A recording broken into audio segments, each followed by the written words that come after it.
Hello guys, good morning সবাইকে। আমাদের বাগানে কত ফুল হয়েছে তোমরা দেখো। কটা মা আমার ধনে পাতাও লাগিয়েছে, এখন জাস্ট বার হয়েছে, আর কিছু হয়নি। তারপর দেখো আজ আমাদের খাবারে কি কি হবে, ঠিক আছে। দেখো আমাদের ঘরে কত সুন্দর সুন্দর ফুল ফুটেছে, আমাদের ছোট্ট মতো বাগান।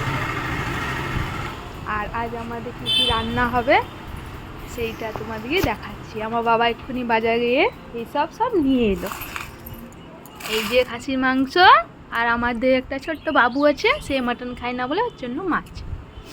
ঠিক আছে, আর কি করে রান্না করছি সব তোমাদেরকে দেখাবো। হ্যাঁ তো গাইজ, মাটন রান্না করার জন্য যা যা দরকার সব কিছু আমরা বাইরে নিয়ে চলে এসেছি, ঠিক আছে।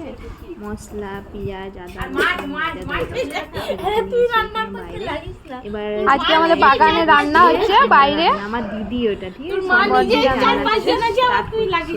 গরম মশলা দিয়ে দিচ্ছে, তারপর পেঁয়াজ দিয়ে নিয়ে পেঁয়াজটাকে ভাজছে।